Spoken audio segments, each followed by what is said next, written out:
Beverly Hills Cop was such a big success and a big hit back in 1984, and it made A. Murphy a household name big time. But what about its sequel? Well then, prepare yourselves, cause I'm about to head on down to Beverly Hills, and we'll be joining old Axel Foley as I review Beverly Hills Cop 2. Hey yo man, this is Big D's Entertainment Rankings and Reviews.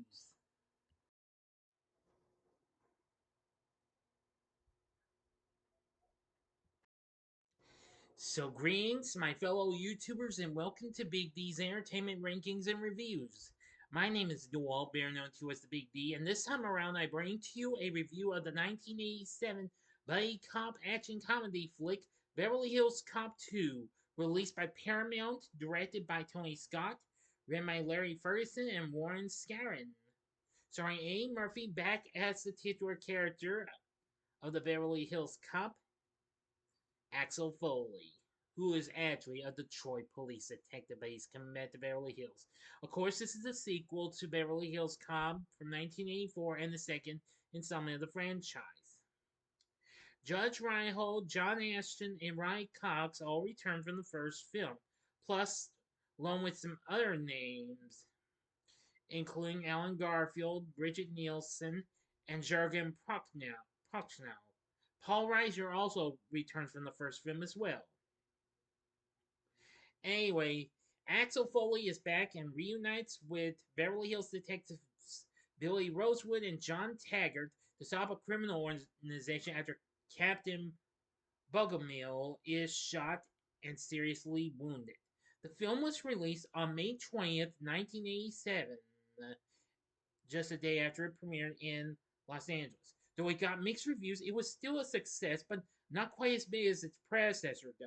Now, before I get started, if you haven't seen my review of the first Beverly Hills Cop, I would advise you to click on that card and check out that review before I go into this review, just in case you might have missed it, or if you want to see it again if you'd like.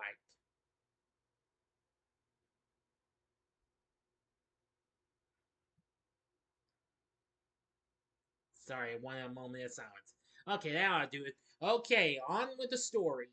2 years after the events of the first film, Beverly Hills Police Department Captain Andrew Bogomil, Detective Billy Rosewood, and Sergeant John Taggart are investigating a series of high value robberies called the Alphabet Crimes. At each crime scene is left an encrypted letter marked with an alphabetic character distinctive to each heist.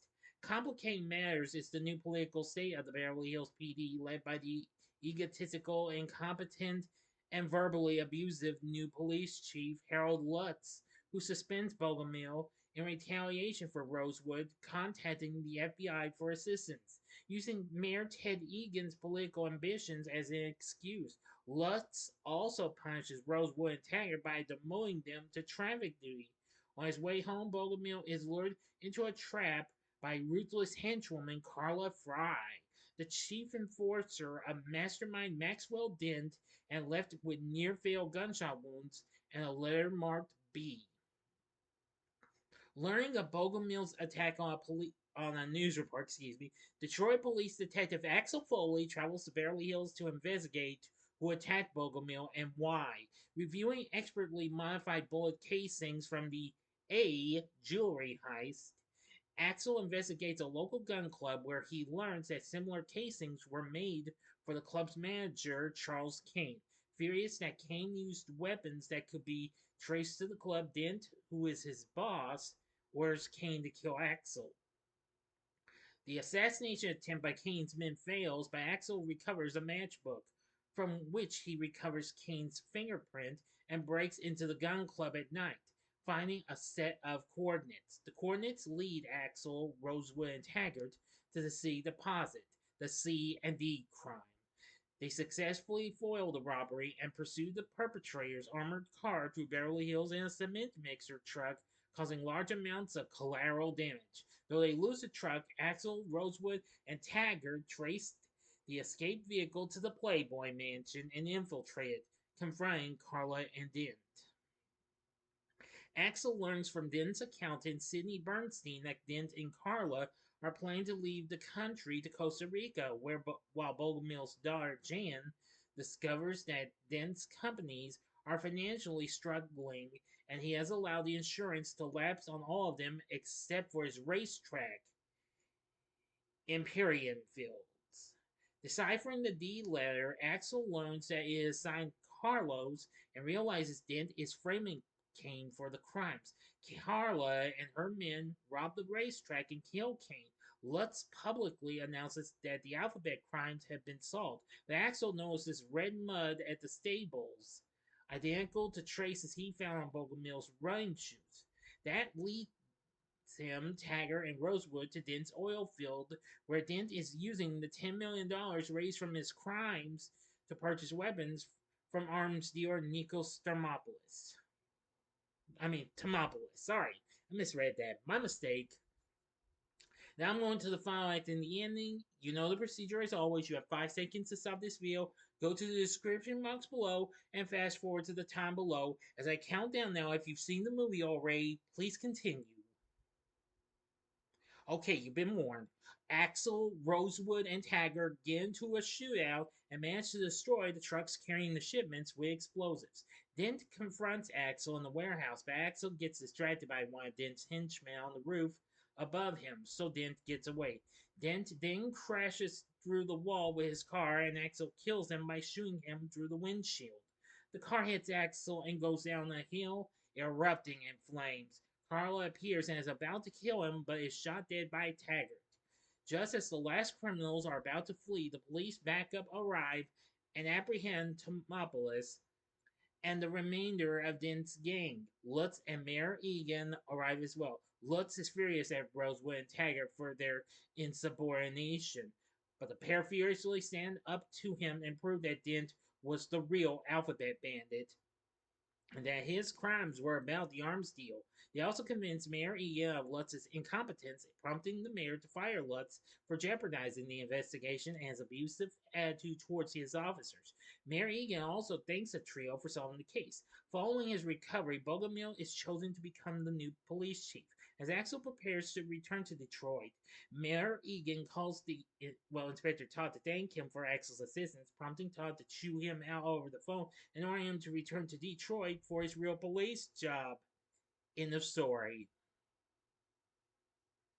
So what did I think of Beverly Hills Cop 2? Well, I've only seen maybe a time or two less than the first film. I am going to say this is a very good sequel. Don't get me wrong. I thought this was fun. It has lots of fun action sequences, just a little more than just about as much as the first film had offered, but it had a few more. But nevertheless, I found it to have a lot of good ones. Anywho, this film would eventually become a big success despite mixed reviews.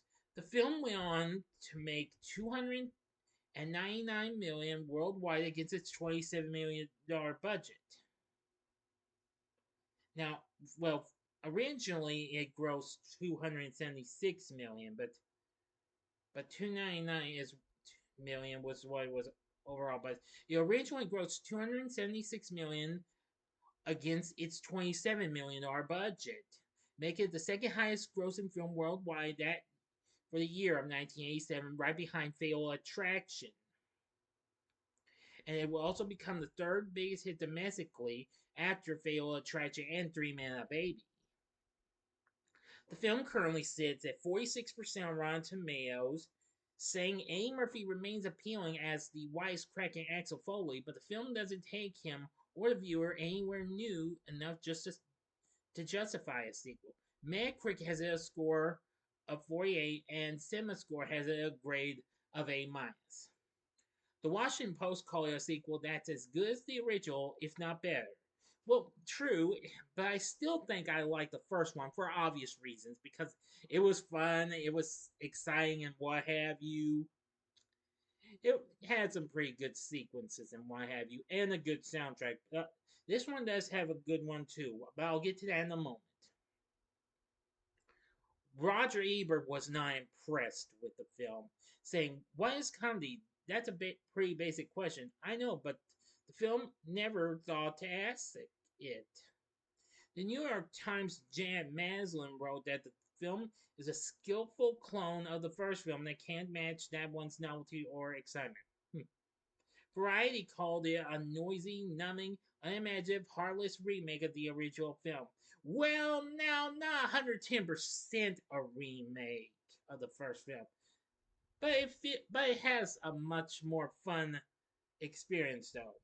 The LA Times wrote, "It's hard to believe that the group who came up with the hard, clean edges of Top Gun, sleek and unfeeling though it may have been, could make a picture as crude, as muddled, as destructo derby-ish as this one." Yeah.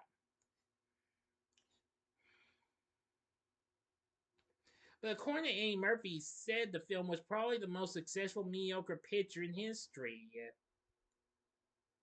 And said it made 250 million worldwide, and it was a half-assed movie.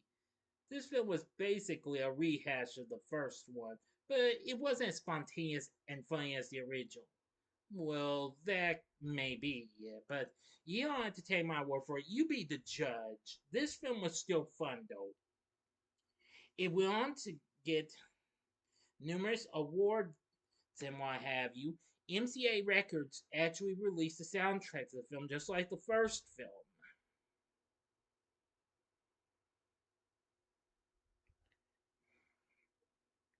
Although, unlike the soundtrack for its predecessor, it only went platinum, which is a million less than the 2 million of its predecessor.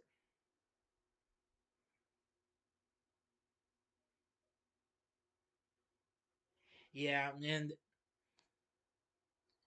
well, it did have one big song from Young, which was "Shakedown" by Bob Seger, but it doesn't have Silver Bullet Band credited, which is heard at the beginning of the album. It was nominated for an Academy Award as well as the Golden Globe for Best Original Song. Which I thought that was really cool. This song is pretty good. It would actually go to number one, becoming Seeger's one and only song to top the Billboard Hot 100, even though that was his second song to top the mainstream rock chart next to Like a Rock.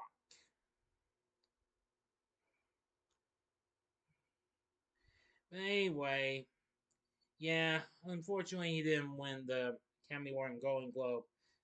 However, the song "I Want Your Sex" by the late great George Michael won a Razzie for Worst Original Song. Hmm, who would have thought of that?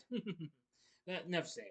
Enough about that. At least they got Harold Faltermeyer back on board to do the score, and yes, you hear the Axel F song just like before. I'm just gonna say this film can be a hit or miss, but I feel like it's more hit than miss. Sure, it kind of factually feels like a rehash of the first one, but I don't. But I disagree. Not 100%, not 110% anyway. So, Beverly Hills Cop 2, I think, was fun. Now we have Eddie Murphy back as Axel Foley, still good and funny. Judge Reinhold's back as Rosewood, he's still good. Ronny Cox is Bogomil, yeah, he's not too bad, even though we don't get to see him much. And John Ashton as Taggart, they're all really good. For the rest of the cast, Jurgen Prochnow played Maxwell Dent. Not too bad. Brigette Nielsen, fresh off after recently appearing in Rocky 4, played Carla Fried. Not, yeah, she was good. Alan Garfield played Chief Lutz. Yeah, pretty good. Dean Stockwell played Charles Kane. Gil Hill returns as Douglas Todd.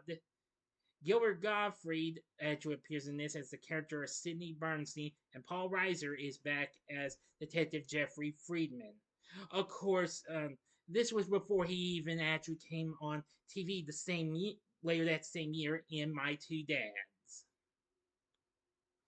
So anyway, yeah, and we also have a cameo by Hugh Hefner himself because of the Playboy Mansion sequence. So anyway, Beverly Hills Cop II is a pretty fun sequel, but you be the judge. Do you think it's a rehash of the original, or, well, I kind of disagree that this is a rehash. It factually kind of feels like it in a way, but not 110% though.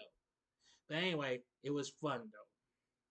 So, with everything I've said about this, would I recommend it? I would say,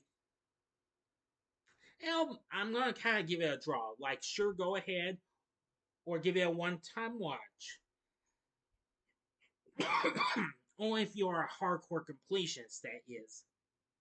So what did you think of Beverly Hills Cop 2? Let me know in the comment section below. If you liked the video, click the like button, subscribe, and be a part of the Big D Nation. Continue to help support my channel, make it grow, and make the views grow. Oh yeah, and also you can, please feel free to share if you're a subscriber. You can share my vids with some of your friends and what have you, and get them if you wish. Enough said about that. Join me next time when I bring to you a review of Beverly Hills Cop 3, and then you'll get a review of the brand new one, Beverly Hills Cop Axel F. So if you like this, consider checking out my reviews for some of these other films. In the upper left-hand corner is my review of a film that A. Murphy did before the original Beverly Hills Cop, and that's 48 Hours from 1982. Or you can check out these other buddy cop flicks.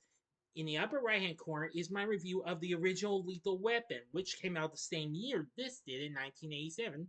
Or go to the bottom left-hand corner and see my review of its sequel, Lethal Weapon 2 from 1989. And the bottom right hand corner is the button you can click to subscribe. If you like rankings and reviews on movies, TV, music, video games, etc., then I'm your guy. Thank you for watching. Until next time, I'm the Big D saying, see ya.